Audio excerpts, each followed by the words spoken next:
Donc, comment la CGEM sensibilise les entreprises TPE, PME sur les opportunités du numérique? Je vais commencer déjà par remercier et le CMI et Économie Entreprise pour cette conférence, parce qu'effectivement, c'est ce type de conférence qui permet de vulgariser la digitalisation de nos transactions et de l'informatisation et digitalisation des entreprises.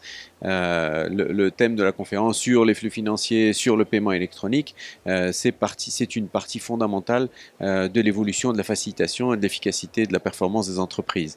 Le digital envahit l'ensemble de notre économie, de notre société, et on a absolument besoin de vulgariser ça. On a beaucoup parlé dans nos panels de technologie, d'évolution de la réglementation, évidemment, mais on a aussi beaucoup parlé de changement de mindset, changement de culture, développement des usages, et c'est vraiment là-dessus qu'il y a un travail à faire.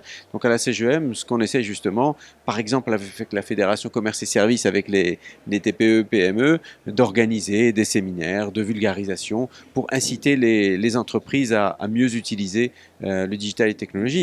Alors, la CGM ne peut pas faire toute seule. Évidemment, on compte aussi sur le pouvoir public et sur le gouvernement pour nous aider à vulgariser. On s'est rendu compte lors du panel tout à l'heure, par exemple, qu'il y a des gens qui se posaient encore des questions sur les valeurs probantes juridiques d'un certain nombre de documents matérialisés ou de signatures électroniques, alors qu'il existe au Maroc non seulement des lois, mais en plus des outils qui permettent de le faire. Donc la CGM a vocation à faire aussi ça, c'est-à-dire vulgariser l'usage.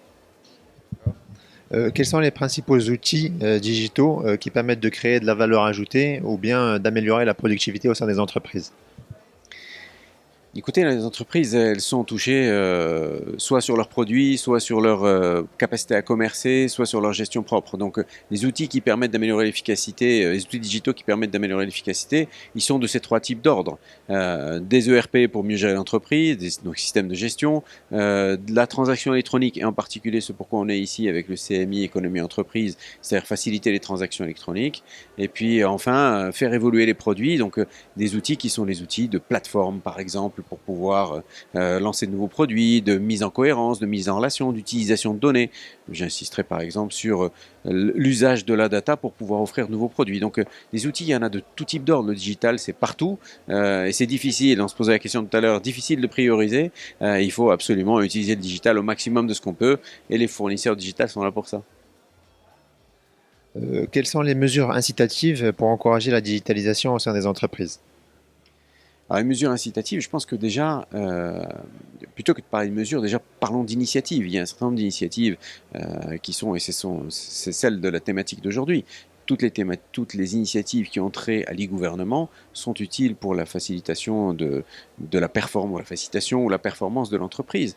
On parlait d'identifiant unique tout à l'heure, on a parlé aussi de dématérialisation de déclarations. Aujourd'hui, l'essentiel des déclarations sont dématérialisées. Et ça permet si Chorfi, le secrétaire général du ministère des Finances, l'a dit tout à l'heure, ça permet de réaffecter des ressources à des tâches qui sont plus efficaces. Le croisement de données aussi permet un certain nombre de choses. Donc, il y a des initiatives qui sont prises par les pouvoirs publics qui permettent de faciliter. Et après, évidemment, des mesures que je pense que l'on devrait envisager pour la suite, c'est s'assurer que toutes ces initiatives permettent aussi de donner confiance aux citoyens et aux entreprises. C'est par exemple des questions qui concernent la protection des données, que l'ensemble de ces mesures permettent de tenir le rythme des évolutions technologiques. Aujourd'hui, on parle d'identification faciale ou de biométrie.